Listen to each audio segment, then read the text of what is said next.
Selamat malam, ini hari kelima live after breakup. Kata saudara aku, mataku celong. Katanya kayak celong itu kayak orang sakit, kayak orang yang kurusan. Emang iya? Masa sih? Oh iya, maaf ya guys, aku nggak makeup sama sekali. Aku cuman pakai lipstick doang. Kalau agak dekil, mohon maaf. Bukan agak dekil lagi, ini mendekil. Orang aku terakhir mandi hari Sabtu pagi. Dan ini hari Minggu malam. Tapi back on topic.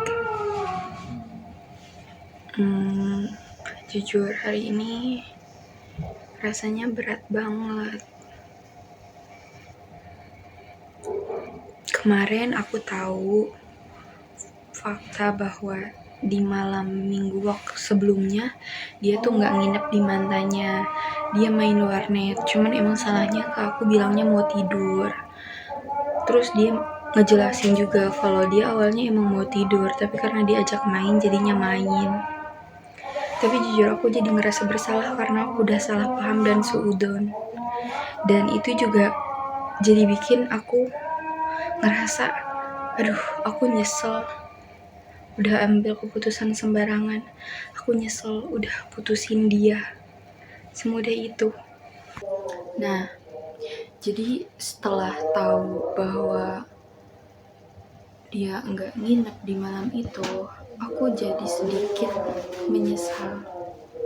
Aku jadi mikir kalau, aduh, keputusan yang aku ambil itu udah betul apa belum? Terus, aduh, aku melepas dia tuh udah betul apa belum?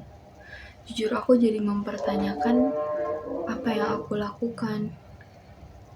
Aku juga jadi lupa tentang gimana sakit-sakitnya yang kemarin. Terus seharian ini dari kemarin aku cuma nangis. Susah sekali, hari ini berat banget. Dan setelah putus, Kak Ubay makin mengabaikan aku. Ups, tersebut namanya. Dan setelah putus, aku makin diabaikan. Kayak chat aku makin gak dibalas. Jujur itu bikin aku ngerasa sakit hati. Soalnya bahkan setelah kita udahan aja dia kayak seolah baik-baik aja gitu. Sedangkan aku tiap hari nangis, tiap hari aku mikir apa yang aku lakukan udah betul atau salah. Terus aku tadi chat dia ya, aku jelasin aku ngerasa gak adil kalau aku ngerasa aku sendiri doang yang sayang gitu. Aku ngerasa kalau dia nggak sesayang itu sama aku. Aku juga bilang kalau teman-temannya bilang mantannya yang sebelumnya selalu dibelain sama dia, sedangkan aku enggak. Mantannya yang sebelumnya diusahakan, sedangkan aku enggak. Terus aku juga bilang bahwa orang-orang bilang kalau mau lu ngambek, mau lu nangis, mau lu gimana pun, Ubay nggak bakal nyariin lu, karena Ubay mikir bahwa dia bisa dapat yang lebih dari lu. Aku bilang tapi nggak direspon sama sekali, bahkan dibaca pun enggak.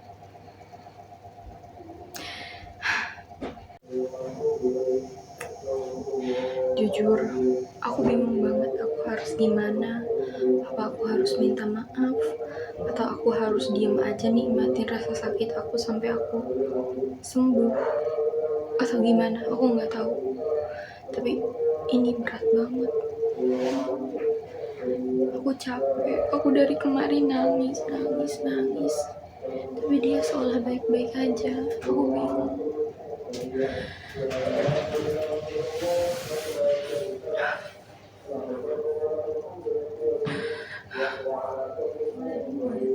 Aku harus gimana?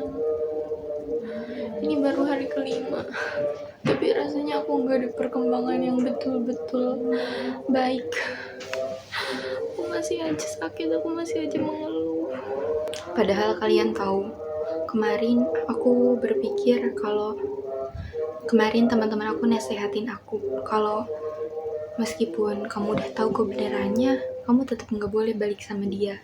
Karena bisa aja Tuhan tuh sengaja ciptain peristiwa ini tuh ya biar aku sama dia pisah. Biar aku nggak menemukan hal terburuk lainnya gitu. Biar aku nggak terjerumus semakin dalam. Nah, teman aku bilang begitu. Setelah dengar dia ngomong begitu, jujur aku ngerasa, oh iya ya, mungkin begitu gitu. Tapi kemarin aku setuju. Aku berpikir kalau, oh iya, aku nggak bisa nih. Aku tetap nggak bisa balik lagi sama dia. Karena mungkin emang Tuhan mau aku pisah sama dia buat mencegah kemungkinan yang lebih buruk. Nah, kemarin aku tuh udah yakin banget dengan statement teman aku itu yang dia bilang kalau mungkin emang kamu pisah tuh udah keputusan terbaik dari Tuhan gitu. Aku kemarin setuju banget, tapi hari ini aku nangis-nangis terus. Aku berpikir buat apa aku ngajak dia balikan aja ya. Ya Allah, sulit sekali mengontrol diri ini.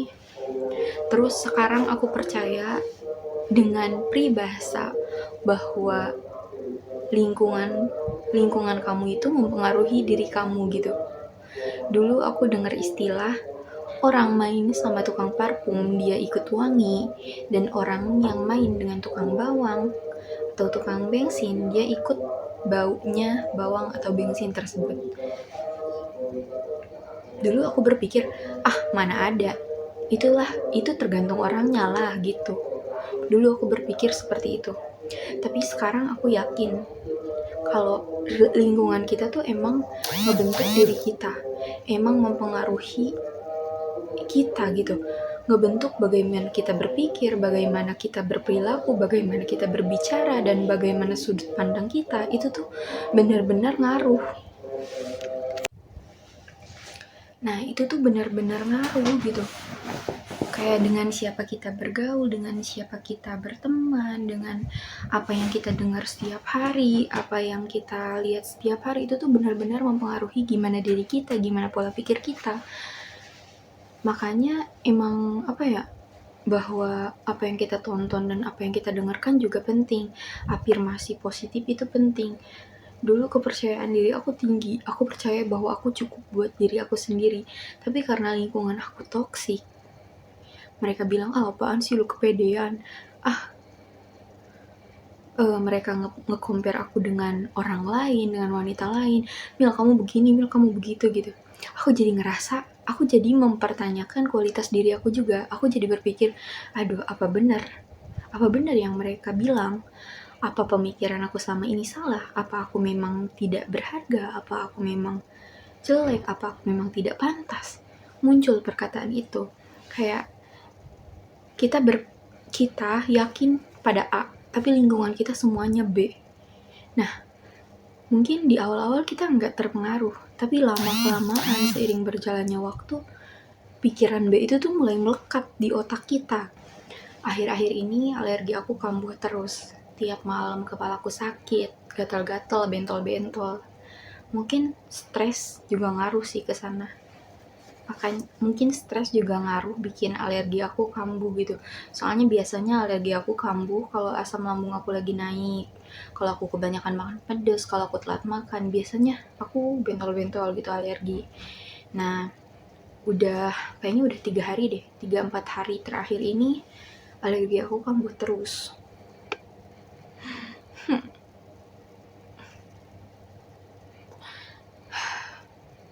Kepalaku sakit tiap malam, tapi dia kayaknya baik-baik aja. Aku merasa gak adil. Aku kangen dia, haruskah aku ngajak balikan dan aku say sorry? Like, what the fuck? Dan jujur, yang bikin aku iri sama dia bisa setenang itu dalam situasi apapun. Dia selalu bisa diem, gak merespon, soalnya ya udah dia benar-benar cuman diem gitu. Dia gak peduli mau orang gimana pun, gak peduli. Nah itu yang bikin aku heran, bikin aku iri malah. Dan sampai saat ini itu masih aku pertanyakan, kok bisa dia diem begini begitu begini begitu. Jujur aku pengen nanya banyak hal, aku pengen ngobrol banyak hal sama dia. Kamu kok bisa diem begini-begini dalam situasi kita berantem, dalam situasi apapun gitu. Terus aku juga pengen tanya, kamu kenapa kalau aku lagi ngerasa begini-begini kamu nggak pernah nanya, nggak pernah menghibur gitu dan memilih diem juga. Kenapa? Aku pengen tahu. Tapi saat lagi pacaran aja ngebahas yang begitu tuh lama dia balesnya, dia nggak respon. Apalagi sekarang chat aku aja diabaikan. Jadi kalaupun aku tanya aku nggak yakin bakal dijawab. Aku yakinnya di read pun nggak bakal. Oh my goodness.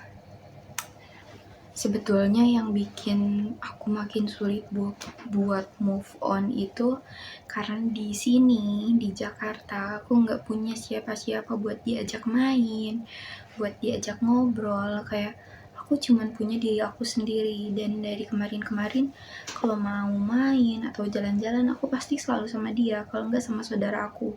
Tapi saudara aku jauh di Cikarang, jadi kita nggak bisa main yang sering-sering banget gitu. Jadi biasanya kalau ada apa-apa dia yang nemenin aku, tapi sekarang nggak bisa. Jadi haruskah aku balikan? Kok pertanyaannya kesana mulu? Nah, tapi dengan aku ngobrol begini, dengan aku bikin video, aku ngerasa kalau aku sedang ngobrol dengan orang lain gitu. Jadi aku nggak terlalu terpikirkan tentang move on, tentang begini begitu, tentang sulit move on. Aku nggak terlalu kepikiran. Aku ngerasa happy di saat aku bicara dan didengarkan ternyata. Terima kasih banyak udah nemenin aku. See you tomorrow. Semoga besok aku bisa move on. Atau kalaupun gak move on, semoga aku bisa ngobrol dengan baik sama dia. Baik kan kayak biasa gitu. Ya udahlah, let's see ya guys. See you.